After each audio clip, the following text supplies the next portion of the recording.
Hello everyone, আসসালামু আলাইকুম। আজকে আমি ট্রাভেল করব ঢাকা থেকে দিনাজপুরের উদ্দেশ্যে রাহবার এন্টারপ্রাইজের মার্সিডিজ বেঞ্জ ওয়েব 16-23 মডেলের বাসের সাথে।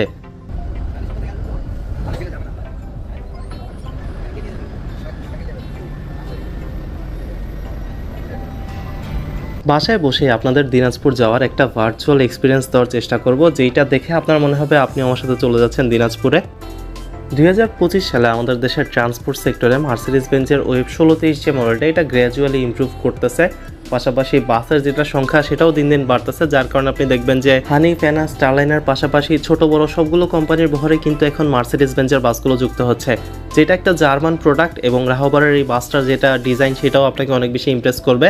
যারা রিজনেবল প্রাইসে মার্সিডিজ বেঞ্জের বাস কিনতে যাচ্ছেন কিংবা মার্সিডিজ বেঞ্জের বাসের বডি তৈরি করতে যাচ্ছেন, তারা যোগাযোগ করতে পারেন স্ক্রিনে থাকা মোবাইল নাম্বারে।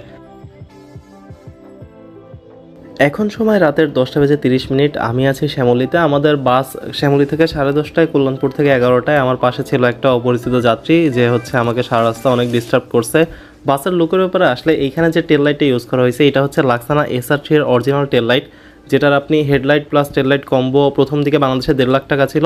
যখন এটা অ্যাভেলেবল হয়ে গেছে এখন এটা 1,20,000 নেমে এসেছে। বাসের যেটা সিটিং ফরমেশন সেটা ইকোনমি ক্লাসে করা হয়েছে, যাতে যাত্রীরা কিছুটা কম খরচে চড়তে পারে। এবং সিট যেগুলো আছে এগুলো ভেলভেটের কাপড় দেওয়া হয়েছে, যেটা বেশ মসৃণ একটা কাপড়। এবং বাংলাদেশে বর্তমানে আপনি নন এসি কিংবা এসি যেই বাসই বলেন, নতুন যে বাসগুলো নামতেছে ম্যাক্সিমাম বাসগুলোতে এই ভেলভেটের সিটটা ইউজ করা হচ্ছে। একটা পকেট টাইপ দেওয়া আছে, তবে যাত্রীরা টেনে টেনে ছিঁড়ে ফেলায়, যার কারণে এই দিকটা বেশি টিকতে পারে না। মার্সিডিজ বেঞ্জের লোগো আপনারা দেখতে পারবেন। আমাদের ড্রাইভার সাহেব যে আছে তার বয়স অনেক বেশি ছিল, তাকে দেখে মনে হচ্ছিল যে তার বয়স আসলে অন্যান্য ড্রাইভারের চেয়ে অনেক বেশি। যাত্রা শুরু হয়ে যায় আমাদের 10:45 দিকে। সামনেই ছিল একটা নাবিল পরিবহনের বাস। এই একই বাসের সাথে আমরা দিনাজপুর প্রবেশ করি। সামনে দিয়ে একটা কমলা ডিব্বা চলে গেল, যেটা ছিল হেরিটেজের স্লিপার। তবে এটাকে দেখে আসলে পুরো কমলা লেবুর মতো মনে হইতেছে, মানে গোল গোল ফোলা ফোলা। তবে এই বাসের পেইন্ট হয়তো আগে অন্যরকম ছিল, এখন এই পেইন্টের কারণে সেরকম বেশি ভালো লাগতেছে না। স্লিপারের যেটা হাইট সেটা কিন্তু আপনার এই যে হিমাচলের যে বাসটা দেখতেছেন economy AC, kind of same, তো ওইরকম বেশি হাইটও লাগতেছিল না। ধীরে ধীরে আমরা এখন পর্বতের দিকে চলে এসেছি এবং আমিনবাজার ব্রিজের উপরে উঠে যাব। একটা সময় ছিল এই আমিনবাজার ব্রিজটা অনেক ভয় পাইতাম, বিশেষ করে যখন ঢাকা ঢুকার টাইম হইতো রাতের বেলা তখন, কারণ ট্রাকের সিরিয়াল এত বেশি থাকতো যে আমিনবাজার পার হইতে 2-3 ঘন্টা লেগে যেত এই ছোট্ট একটা ব্রিজ পার হইতে। এখন এই ব্রিজটা 8 লেন হওয়ার কারণে সেরকম জামটাম বাজে না, তাও কিন্তু আপনারা দেখবেন যে ডান সাইডে জাম লেগেই আছে। আমরা এখন হেমায়েতপুর পার হয়ে যাচ্ছি। হেমায়েতপুরের এই লাইটওয়ালা গার্মেন্টসটা দেখলে বোঝা যায় যে হেমায়েতপুর চলে আসছি। তো এটা সবসময় আমার ভিডিওগুলোতে ফোকাসে পড়ে। ট্রাকের পিছনে বাম্পারে যে লাইটগুলো থাকে পিঙ্ক কালার বা গ্রিন কালার, সেগুলো বেশ সুন্দর লাগে রাস্তায় রানিং অবস্থায়। কোটালীপাড়া স্টার এক্সপ্রেসের একটা বাস আমাদের সামনে দিয়ে যাচ্ছে। সেই বাসের নিচে বাম্পারে একটা লাল লাইট দেওয়া হয়েছে। আমি আগে ভাবতাম যে এই লাইটগুলোর প্রাইস অনেক বেশি, পরবর্তীতে শুনতে পারি যে এগুলোর দাম হচ্ছে 50 টাকা। তবে এটা হচ্ছে সেই কানেক্টিং লাইটের মতো একটা লাইট, যেটা একদম রিয়ারে লাগানো হয়েছে বাসের টেল লাইটের সাথে জয়েন্ট করে। 50 টাকা হচ্ছে আমেরিকান আর কি, মানে $50 আর কি, মানে 6,000 টাকার মতো। তো সেই বাসের পিছে পিছে আমরা চলে যাচ্ছি। কোটালীপাড়া স্টার এক্সপ্রেসের সামনে আরও একটা বাস আছে। দুইটা বাসের বাম্পার ধরে ধরে আমরা এখন সাভার পার হয়ে যাচ্ছি এবং ধীরে ধীরে ঢাকা সিটি থেকে বের হয়ে যাচ্ছি।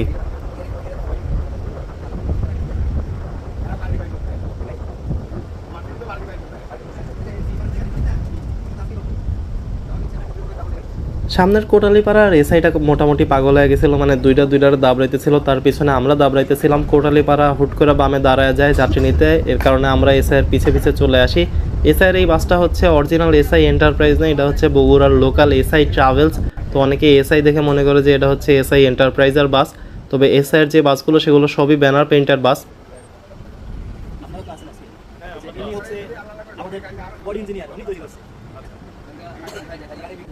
রাতের 11:41 আমরা ধীরে ধীরে ডান দিকে মোড় নিয়ে নিলাম। সোজা যে রাস্তাটা গেছে সেটা হচ্ছে ঘাটের রাস্তা এবং ডান দিকে আমরা বাইপাইলের দিকে ঢুকে গেছি। এইখানে দিনের বেলা একদম কুত্তা মরা জাম পড়ে, 1.5 থেকে 2 ঘন্টা প্রত্যেক দিন এই জায়গায় গাড়ি নষ্ট হয়। তবে রাতের বেলা রাস্তাটা ফ্রি থাকে, যার কারণে আমরা মোটামুটি এনজয় করতে করতেই বের হয়ে যাই এই জায়গাটা।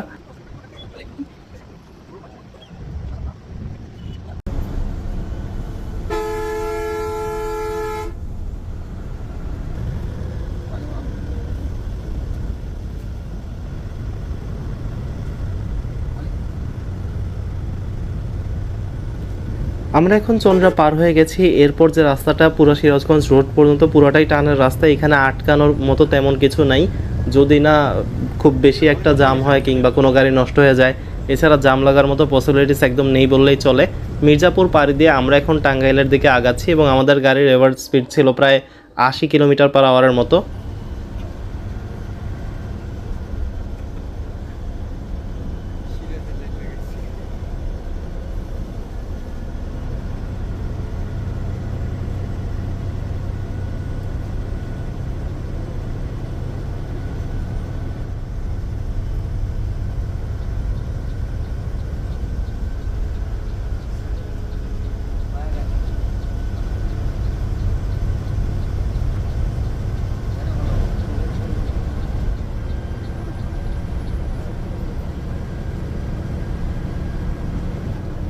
অরিনের একটা হিনো ওয়ানজে বাসের পিছে পিছে আমরা যাচ্ছি। অরিন হচ্ছে বাংলাদেশের সবচেয়ে বেশি নন এসি মার্সিডিজ বেঞ্জের হোল্ডারের খেতাব তারা অর্জন করেছিল হানিফকে পিছে ছাড়িয়ে, যেটা অনেক বেশি সারপ্রাইজ করেছিল সবাইকে। নর্থ বেঙ্গলের অরিনের বহরে বর্তমানে প্রায় 12 থেকে 14টি মার্সিডিজ বেঞ্জের বাস আছে, সবগুলোই নন এসি।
সামনের হানিফটা শাপলার সাথে পারাপারি করতেছিল, শাপলা হানিফের গুঁতা দিতে নিয়েছিল আর হানিফ হচ্ছে পরে শাপলার একটা চাপ দেয়।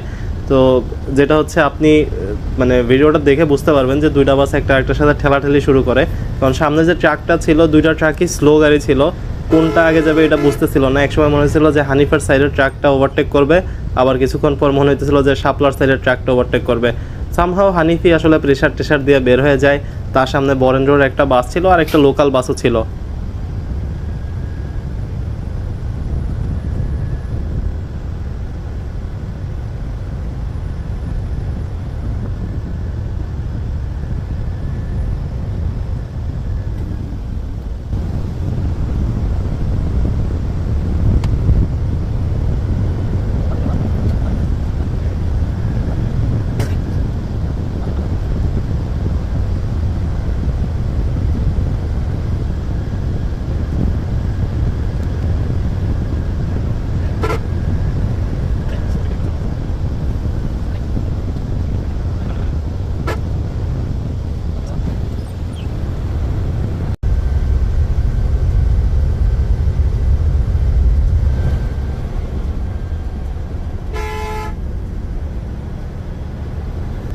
নর্মালি উত্তরের রাস্তায় ট্রাকের প্রেশার প্রতিদিনই একটু বেশি থাকে, তবে আজকে ট্রাকের প্রেশার আরও বেশি ছিল, যার কারণে সামনের হানিফটা কিছুটা পাগলামি শুরু করে দিয়েছিল যে একটার পর একটা ট্রাক ওভারটেক করতেছে, কখনো ডানে বাউলি মারতেছে কখনো বামে বাউলি মারতেছে। তো হানিফ একটা বাউলি দিয়ে হচ্ছে ট্রাকটা ওভারটেক করে ফেলে, তবে আমরা সেই ট্রাকের পিছে পড়ে যাই। তো দুইটা ট্রাকের গ্যাপে পড়ে আমাদের ডিস্টেন্সটা বেড়ে যায়। পরবর্তীতে শাহালির একটা স্লিপার আমরা দেখতে পাই সামনে, যেটার পিছনে আবারও সেই হানিফের সেই বাসটাই ছিল যেই বাসটার পিছে পিছে আমরা যাচ্ছিলাম।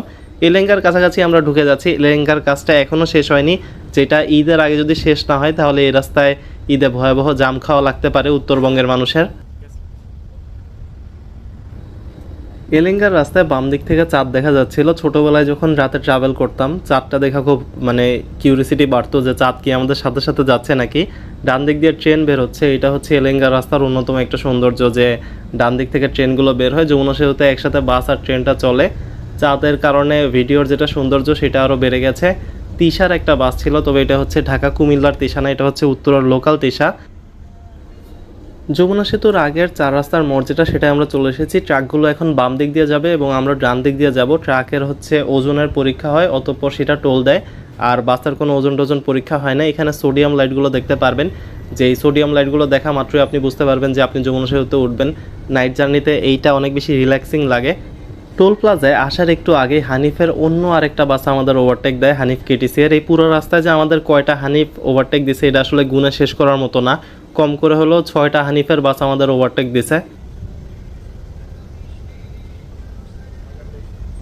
যেই ট্রেনটা আমরা এলেঙ্গায় দেখছিলাম সেই ট্রেনের একই সাথে আমরা এখন যমুনা সেতুর উপরে উঠে গেছি। ওইটা ডান দিক দিয়ে আস্তে আস্তে যাচ্ছে, আমরা বাম দিক দিয়ে জোরে জোরে যাচ্ছি। ট্রেনের সেতুর উপরে যে সমস্যাটা হয় যে ট্রেন 10 থেকে 15 কিলোমিটার পার আওয়ারের বেশি জোরে যাইতে পারে না।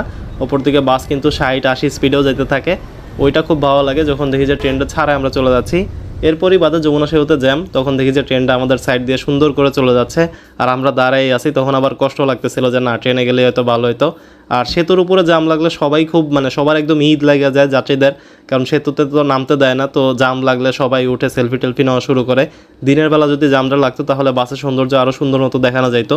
কোটটা পর্যন্ত আমাদের বাসের স্পিড তেমন ছিল না, তো এই কারণে সেই ভিডিওগুলো আমি নেইনি। হাটিকুমরুল চৌরাস্তা পাড়ি দিয়ে আমরা যাচ্ছি। সোজা যে রাস্তা গেছে সেটা গেছে রাজশাহীর দিকে, বাম দিকে পাবনা এবং ডান দিকে হচ্ছে আপনার বগুড়া রোড। সেইটা দিয়ে আমরা রংপুরের দিকে এবং দিনাজপুরের দিকে যাব। এখানে টয়েজের একটা গাড়ির সাথে একটা পিকআপের ঝামেলা হয়, সেটা দেখতে সবাই নেমে যায়। নাহার এগ্রো পাড়ি দিয়ে আমরা এখন চান্দাইকোনার কাছাকাছি যাচ্ছি। ফুড ভিলেজে আমি ভাবছিলাম যাত্রা বিরতি দেবে, তবে যাত্রা বিরতি দেয় অন্য একটা হোটেলে।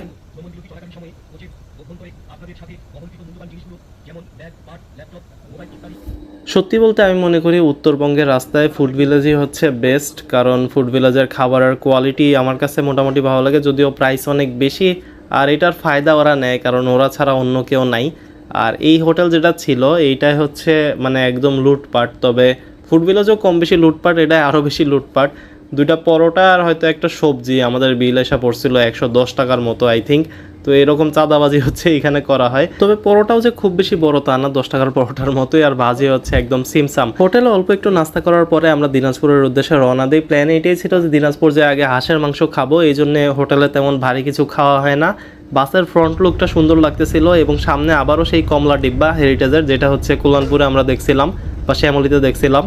বগুড়ার রাস্তার কাছে যেতেই নাফিয়ার একটা বাস ছিল আমাদের সামনে। তো এটা হচ্ছে একটা লোকাল ব্যানারের মতো, তবে এইটার ব্যানারে বেশ কয়েকটা বাস আছে। টেকনিক্যালে প্রায়ই দেখা যায় এই ব্যানারের বাসগুলো।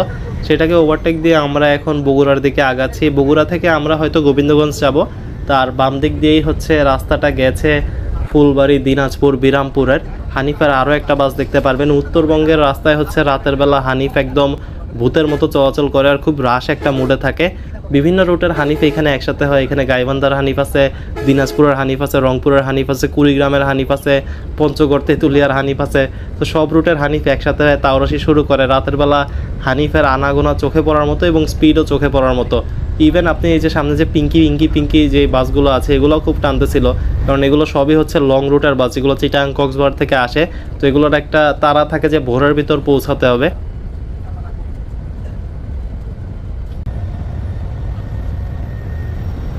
মার্সিডিজের টার্বোর সাউন্ডটা একটু ডিপ, আপনার মনে হবে যে আপনি প্লেনে আছেন এই টাইপ। আর এখানে হচ্ছে ঝিলিমিলি লাইট দেওয়া আছে লাল লাল, যেগুলো রিফ্লেক্ট করে রাতের বেলায়। এই গোবিন্দগঞ্জের আসার আগের মুহূর্তে যে রাস্তাটা, এই জায়গাটার নাম হচ্ছে মেনলি মোকামতলা হয়তো। তবে এই জায়গার যে রাস্তাটা সেটা অনেক সুন্দর। পুরো রাস্তা জুড়ে আপনি দেখবেন যে লাল যে রিফ্লেক্টরগুলো আছে সেগুলো জ্বালানো। তো আপনার মনে হবে যে রাস্তায় হচ্ছে কোনো তারা হয়তো ছুটে পড়ছে, যেটা হচ্ছে লাল লাল লাল লাল পুরো রাস্তাটা এরকম চিকচিক করতে থাকে।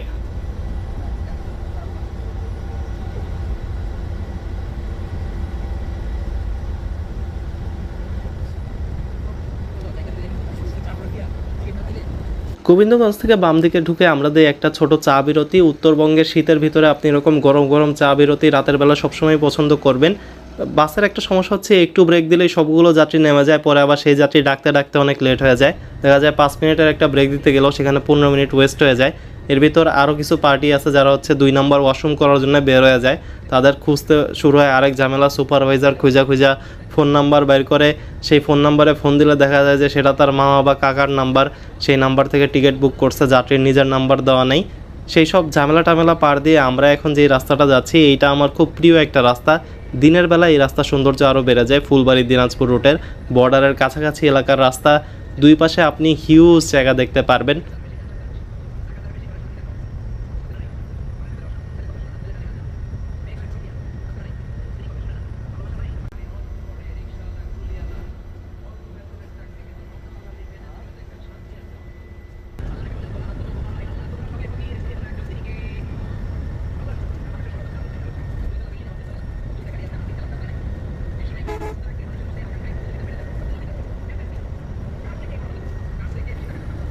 রাস্তার কন্ডিশন যেরকম ছিল সেই তুলনায় আমরা অনেক স্লো এসেছি, যার কারণে এখন ড্রাইভার একটু টেনে যাচ্ছে। আমাদের দিনাজপুর অনেক তাড়াতাড়ি পৌঁছানোর কথা থাকলেও ড্রাইভার একটু স্লো চালায় কোচ গাড়ির তুলনায়, এই কারণে আমাদের একটু লেট হয়।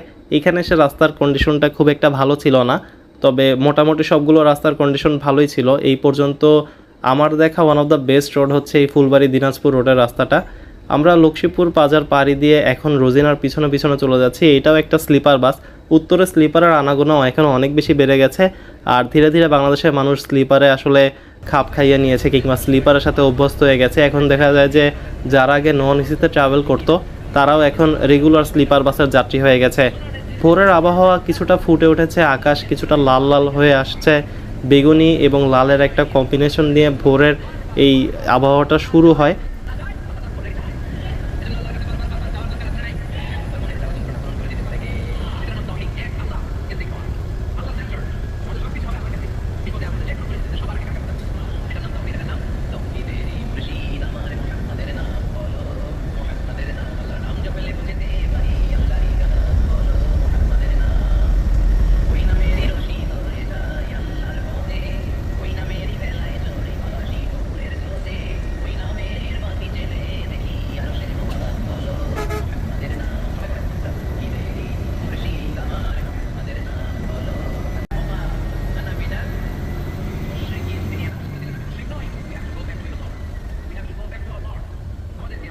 সামনে একটা শাপলা চত্বর দেখতেছিলাম, মতিঝিলা শাপলা চত্বরের মতো অত বড় শাপলা না, তবে ছোটোখাটো একটা শাপলা। সেটার ডান দিক দিয়ে হয়তো আবার রংপুরের রাস্তার সাথে কানেক্ট হয়েছে, আর বাম দিক দিয়ে আমরা এখন দিনাজপুরের দিকে যাচ্ছি। রাহবারের সামনে একটা নন এসি বাস নষ্ট হয়ে গেছে, সেই বাসের যাত্রী এসে আমাদের বাসে উঠলো, যার কারণে ইঞ্জিন কভার পুরোটা ভরে গেলে এবং আমি বাধ্য হয়ে সিটে চলে আসলাম। সিটের থেকে কিছুক্ষণ ভিডিও নিই, তবে তারপরে আমি আবার ইঞ্জিন কভারে চলে যাই। সে যে যাত্রীগুলো উঠেছিল নন এসি বাসের তাদের বলি, ভাই আপনি আমার সিটে বসেন, আমি জাস্ট ভিডিও করতে আইছি, আমি ভিডিও করলেই আমি খুশি, আমার যাওয়া নিয়ে কোনো প্যারা নেই। এইখানকার রাস্তা সৌন্দর্য এত বেশি যে আপনি যখন মানে সিটে বসবেন আপনার এমনিতেই মনে হবে যে যায় বনেটে বসি, বা সামনের থেকে আসলে ভিউগুলো দেখি। দুই পাশে একদম গাছগুলো হেলানো, তার দুই দিকে যতদূর পর্যন্ত চোখ যাবে ততদূর পর্যন্ত হচ্ছে ধান ক্ষেত।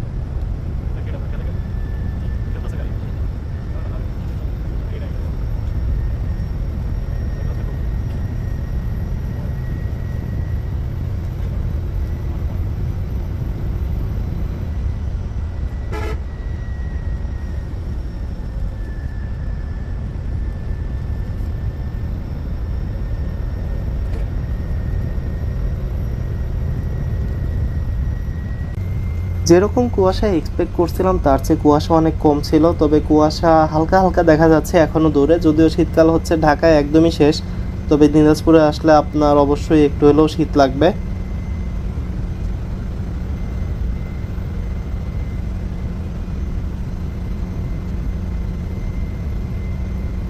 আমাদের ড্রাইভার সাহেবের বয়স অনেক বেশি, তবে এক্সপিরিয়েন্সও বেশি, আর এক্সপিরিয়েন্স বেশি থাকলে যে দামি বাসগুলো আছে সেগুলো কিন্তু তাদেরই দেওয়া হয়। যেরকম আমি বললাম যে রাহবারের বহরের সবচেয়ে দামি বাস হচ্ছে এইটা, এবং তাদের বহরের সবচেয়ে প্রবীণ ড্রাইভারও হয়তো উনি। যদিও তিনি সবচেয়ে প্রবীণ, তার হয়তো দৃষ্টিশক্তি অনেকটা কমে গেছে কিংবা বুদ্ধিশক্তি আগের চেয়ে অনেকটা লোপ পেয়েছে, তারপরও তার যে এক্সপিরিয়েন্স তার কারণেই বহরের সবচেয়ে দামি বাসটা তার দায়িত্বেই দেওয়া হয়েছে। এটা নিয়ে আমি একটা ফেসবুকে রিলও দিয়েছি, আমাদের ফেসবুক পেজ থেকে আপনারা আমার রিলগুলো ফলো করতে পারেন, সেখানে রেগুলার ভিডিও পেতে পারবেন। যেটা অনেকেই এখন প্রশ্ন করেন যে ভাই ইউটিউবে আগের মতো ভিডিও দেন না কেন, কারণ ফেসবুকেই বেশিরভাগ ভিডিও দেওয়া হয়। রাস্তা সৌন্দর্য আসলে মানে বলে বোঝানো সম্ভব না। এটা যখন আপনি আসবেন তখন আসলে রিয়ালাইজ করবেন যে এই রাস্তাটা কত বেশি সুন্দর।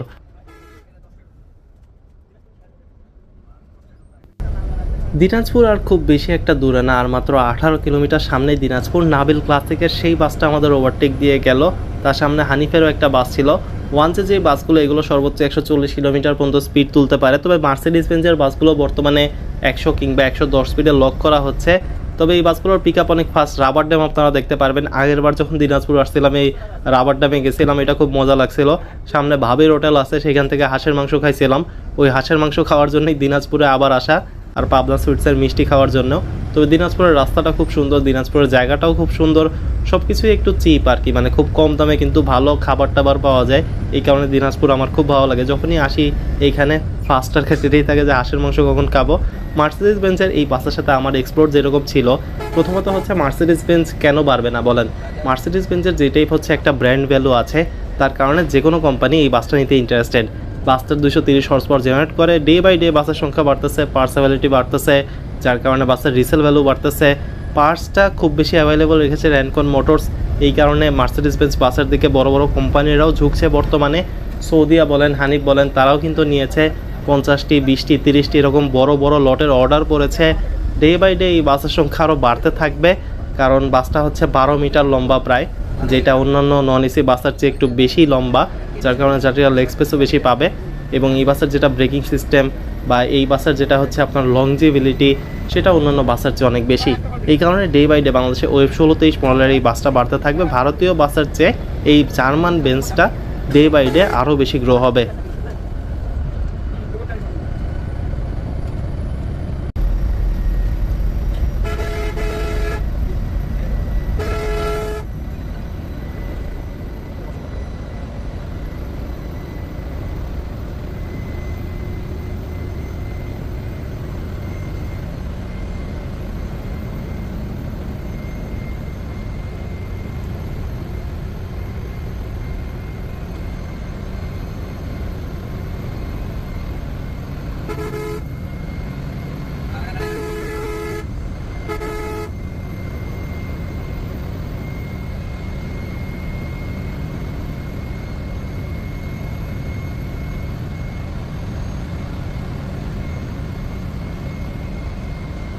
একশো স্পিড ধরে আমরা যাচ্ছি, মানে একদম বরাবর 100 কাটায় ঠেকা যাচ্ছে, এর বেশি উঠবে না বাসে।